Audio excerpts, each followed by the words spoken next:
Hello friends, welcome to Shyam sir official. मैं श्याम दिलदारे एक बार फिर आप सभी के सामने। तो फ्रेंड्स, आज हम कक्षा 12वीं के रसायन शास्त्र का चैप्टर नंबर 2 कवर कर रहे हैं, जिसका नाम है विलयन। और इसमें जो पार्ट है फ्रेंड्स, जैसे विलेयता, ठोसों की द्रव में विलेयता, गैसों की द्रव में विलेयता और इनको प्रभावित करने वाले कारक के बारे में अध्ययन करने वाले हैं। तो चलिए वीडियो स्टार्ट करते हैं। वीडियो स्टार्ट करने से पहले आप सभी से एक रिक्वेस्ट करना चाहूँगा, यदि आप हमारे चैनल पर नए हैं तो चैनल को सब्सक्राइब कर बेल आइकन को इनेबल कर लें, जिससे फ्रेंड्स इस तरह की वीडियो जब भी चैनल पर अपलोड होगी आपको इसका नोटिफिकेशन सबसे पहले मिल जाएगा। तो देखिएगा विलेयता। विलेयता विलेयता क्या होती है फ्रेंड्स, कि कोई भी पदार्थ होती है उसकी जो विलेयता बोले तो उसकी घुलने की क्षमता है ना, उसकी घुलने की क्षमता। इसे हम आम भाषा में यह कह सकते हैं कि उसकी घुलने की क्षमता को हम विलेयता कहते हैं, जिसको हम सोलुबिलिटी कहते हैं ना, सोलुबिलिटी। ठीक है फ्रेंड्स, सोलुबिलिटी। विलेयता क्या होती है फ्रेंड्स, मान के चलो कि यहाँ पर 3 कंडीशन होती है। आप देखते हैं ठोस, द्रव और गैस, है ना। और यहाँ पर भी इधर 3 कंडीशन लेते हैं हम, ठोस, द्रव, गैस। ठीक है फ्रेंड, देखिएगा इसमें कि ये हो गया आपके पास विलेय पदार्थ और ये हो गया आपके पास विलायक, है ना। तो इनमें किस प्रकार से विलेयता डिफाइन करती है, देखिएगा। ये होता है फ्रेंड्स ठोस पदार्थ, और यहाँ पर भी ठोस, द्रव, गैस, तीनों पदार्थ की अवस्था। जब ठोस को ठोस में मिलाएंगे तो ठोसों की ठोसों में विलेयता, ठोस को द्रव में मिलाएंगे तो ठोसों की द्रव में विलेयता, ठोसों को गैस में मिलाएंगे तो ठोसों की गैस में विलेयता। ठीक इसी प्रकार द्रव की ठोस में विलेयता, द्रव की द्रव में विलेयता और द्रव की गैस में विलेयता। दी सेम फ्रेंड्स, गैस की ठोस में विलेयता, गैस की द्रव में विलेयता और गैस की गैस में विलेयता। इतने प्रकार की विलेयता, 9 प्रकार की विलेयता हमको यहाँ पर पढ़ना होता है। लेकिन जो हमारे सिलेबस में दिया गया है फ्रेंड्स, केवल दिया है अपने पास कि ठोस की द्रव में विलेयता पढ़ना है अपने को, ठोस की द्रव में विलेयता, और सेकेंड विलेयता पढ़ना है अपने को गैस की द्रव में विलेयता। गैस की द्रव में विलेयता, 2 प्रकार की विलेयता पढ़ना है फ्रेंड्स, जो बहुत ज़्यादा इंपॉर्टेंट है। तो समझ में आ गया आपको कि किस प्रकार से पढ़ना है। विलेयता बोले तो किसी भी चीज़ की घुलने की क्षमता, उसे हम क्या कहते हैं, उसकी विलेयता कहते हैं। जैसे हम ये बोल सकते हैं कि जल लिया और जल में हमने शक्कर दिया, है ना, जल में हमने क्या मिलाया, शक्कर मिलाया। तो इस शक्कर के घुलने की क्षमता, इसको ही हम इसे क्या कहेंगे, इसकी विलेयता कहेंगे। ठीक है, ये नॉर्मल परिभाषा। लेकिन यदि हम बुक के अकॉर्डिंग परिभाषा देखा जाए तो देखिएगा विलेयता क्या होती है, किसी विशेष परिस्थितियों में, कौन सी परिस्थिति में, चाहे कोई भी परिस्थिति हो, किसी विशेष परिस्थिति में विलायक की निश्चित मात्रा, किसकी निश्चित मात्रा, विलायक की निश्चित मात्रा, निश्चित मात्रा में घुली अधिकतम मात्रा होती है, अधिकतम मात्रा होती है, और इसे हम क्या कहते हैं, विलेयता कहते हैं। ठीक है, अब देखो फ्रेंड्स, मैंने आपको यहाँ पर 9 टाइप बताया कि विलेयता के 9 टाइप होते हैं, लेकिन हमको 2 टाइप पढ़ना है। पहला पढ़ते हैं हम ठोसों की द्रव में विलेयता। ठोसों की द्रव में विलेयता, ठोसों की द्रव में विलेयता। अब देखिए फ्रेंड्स, जैसे नाम से स्पष्ट है, ठोसों की द्रव में विलेयता, इसका मतलब ये हुआ कि कोई भी ठोस पदार्थ है ना, उसको हम कहाँ मिलाएंगे, द्रव में। तो उस पर क्या क्या इफेक्ट पड़ेंगे, उस पर क्या क्या प्रभाव पड़ेंगे। जैसे हम बोल सकते हैं, पहला, इसको प्रभावित करने वाले कारक बोल सकते हैं। ठोसों की द्रव में विलेयता को प्रभावित करने वाले कारक, है ना। पहले कारक की बात कर रहे थे, इसको कौन कौन से कारक है जो प्रभावित करेंगे। सबसे पहला जो कारक है फ्रेंड्स, ये प्रभावित करेगा विलेय की प्रकृति। पहली बात करेगी विलेय की प्रकृति, है ना। ठीक है, दूसरी बात करेगा फ्रेंड्स अपने पास विलायक की प्रकृति, है ना, विलायक की प्रकृति। और तीसरी बात करेगी हमारे पास, जिसको हम बोलते हैं ताप, ताप, ताप का क्या प्रभाव पड़ेगा। और चौथा प्रभाव देखेंगे हम लोग दाब का। ठीक है, तो ये 4 प्रभाव देखने वाले हैं ठोसों की द्रव में विलेयता के, है ना। मतलब हमको क्या लेना है, एक ठोस पदार्थ लेना है, ठोस पदार्थ को कहाँ डालना है, द्रव में डालना है, और इस पर विलेयता का प्रभाव देखना है। कि ठोस को जब हम द्रव में डालते हैं तो क्या होता है कि द्रव में ठोस अच्छे से घुलता है या नहीं घुलता है ना। विलायक कैसा होना चाहिए, ठीक है, ताप क्या होना चाहिए, दाब क्या होना चाहिए, दाब बढ़ाने पर क्या इफेक्ट होता है, ताप बढ़ाने पर क्या इफेक्ट होता है। तो ये इस प्रकार से ये जो चीज़ है ये होता है ठोसों की द्रव में विलेयता को प्रभावित करने वाले कारक। तो हम यहाँ पर पहले कारक के बारे में बात करते हैं और पहला कारक है जिसका नाम है हम विलेय और विलायक की प्रकृति, है ना।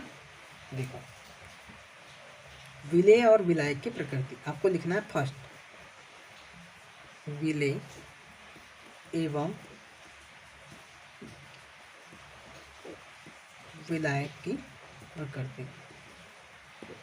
देखिए फ्रेंड्स क्या होता है विलेय और विलायक की प्रकृति में, यहाँ पर एक नियम लगता है जिसका नाम है समान समान को घोलता है, समान समान को घोलता है, या जिसको हम बोल सकते हैं घोलता है, जिसको हम बोल सकते हैं लाइक डिसॉल्व लाइक, है ना।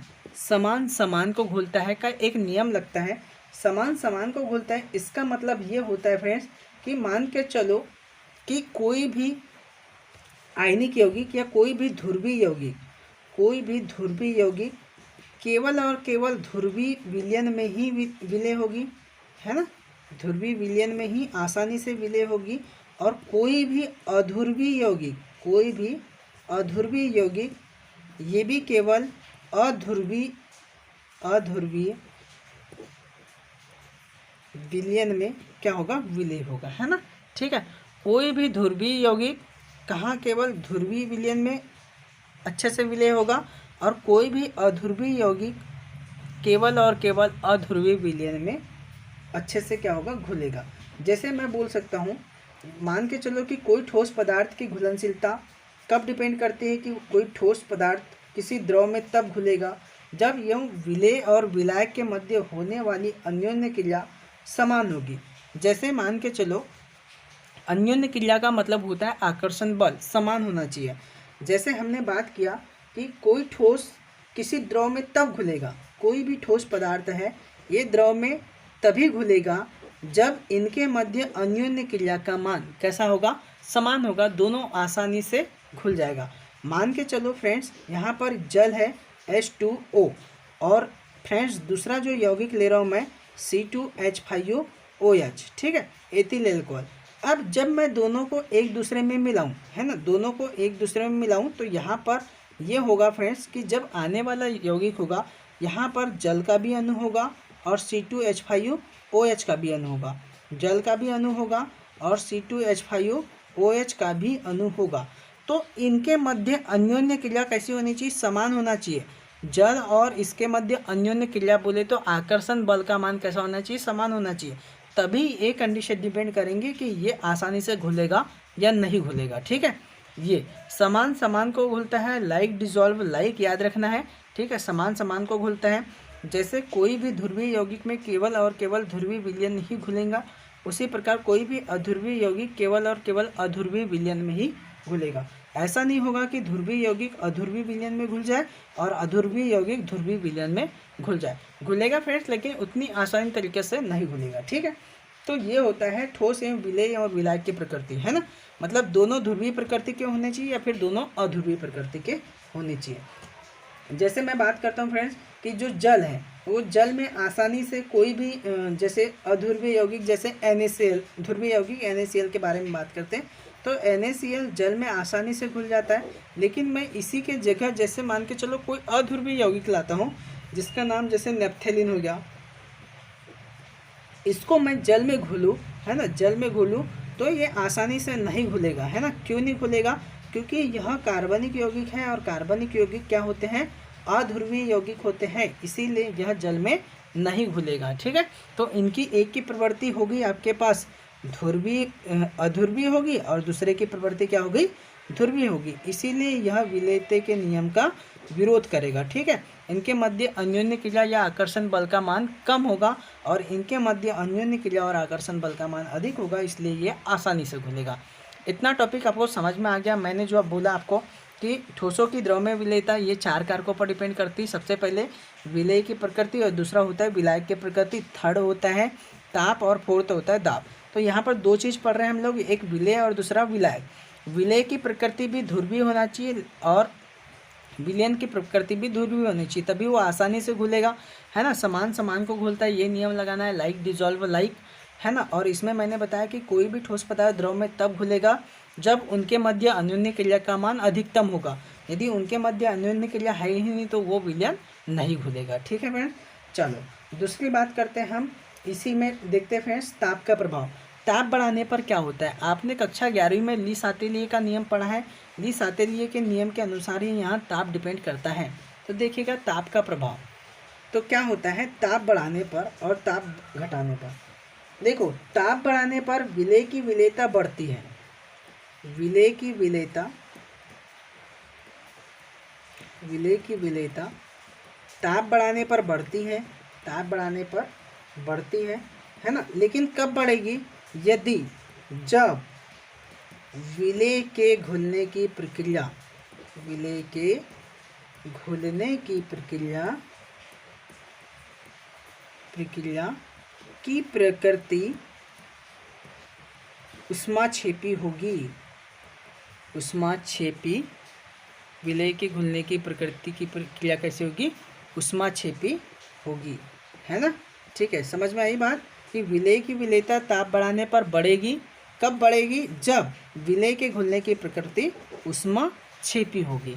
ठीक फ्रेंड्स, उसी प्रकार जैसे मान के चलो ये ली सातेलिए के सिद्धांत के अनुसार कार्य करता है। कक्षा 11वीं में आपने पढ़ा होगा कि ली सातेलिए का सिद्धांत तो क्या होता है कि यदि ताप बढ़ाया जाता है तो साम्य उस दिशा की ओर स्थापित होता है जिस दिशा की ओर ऊष्मा का अवशोषण होता है। तो इसे हम क्या कहते हैं, ली सातेलिए का सिद्धांत कहते हैं। इसके अंतर्गत कुछ उदाहरण आते हैं, जैसे NaCl आते हैं, KCl आते हैं, है ना। इनकी ताप बढ़ाने पर बढ़ती हैं, लेकिन विलेय के घुलने की प्रक्रिया ऊष्माक्षेपी होनी चाहिए। ऊष्माक्षेपी का मतलब यहाँ पर ऊष्मा क्या होती है, ऊष्मा की यहाँ पर ऊष्मा शोषी है ये, है ना।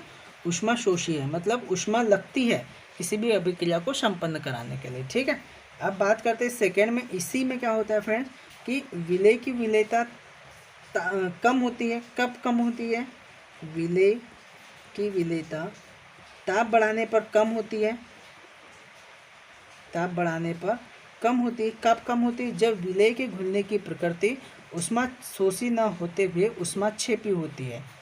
ऊष्माक्षेपी ऐसी अभिक्रिया जिसमें ऊष्मा का उत्सर्जन होता है तो उसे हम ऊष्माक्षेपी अभिक्रिया कहते हैं। तो ये है फ्रेंड्स विलेयता और ठोसों की द्रव में विलेयता। This same friends. अच्छा, दाब बढ़ाने पर क्या होगा, अब देखो ताप का प्रभाव देख लिए। दाब बढ़ाने पर जो है फ्रेंड्स विलेयता पर दाब का कोई सार्थक प्रभाव नहीं पड़ता। कैसे सार्थक प्रभाव नहीं पड़ेगा, आप ही बताइए फ्रेंड्स कि मान के चलो यदि कोई ठोस में, यदि किसी द्रव में मैं ठोस विलयन को मिला रहा हूँ, है ना। तो जब आप दाब बढ़ाओगे, तो जब ऊपर से आप दाब बढ़ाओगे तो ठोस पदार्थ में संपीड़ता का गुण पाया जाएगा क्या, नहीं पाया जाएगा। जब उसमें संपीड़ता का गुण नहीं पाया जाएगा तो फिर कैसे हम कह सकते हैं कि दाब बढ़ाने पर किसी भी प्रकार का परिवर्तन होगा, है ना। मतलब आप ये कह सकते हैं कि दाब बढ़ाने पर दाब का कोई सार्थक प्रभाव नहीं पड़ता, है ना, क्योंकि ठोस एवं द्रव दोनों में संपीड़ता का गुण नहीं पाया जाता। ठीक है, वास्तव में दाब परिवर्तन से यह कैसे रहते, अप्रभावित रहते हैं। ठीक है फ्रेंड्स, यहाँ पर हमने देखा कि ठोस की द्रव में विलेयता किस प्रकार से होती है। कल हम देखेंगे फ्रेंड्स नेक्स्ट वीडियो में कि गैसों की द्रव में विलेयता किस प्रकार से होती है, और गैसों की द्रव में विलेयता को प्रभावित करने वाले हेनरी का नियम देखेंगे। हेनरी का नियम बहुत ही ज़्यादा इंपॉर्टेंट है, तो वीडियो में आपको लगातार बने रहना है फ्रेंड्स। वीडियो को फुल वॉच करना है। यदि आप चैनल पर नए हैं तो चैनल को सब्सक्राइब करना है। ठीक है, thank you watching for video. जय हिंद।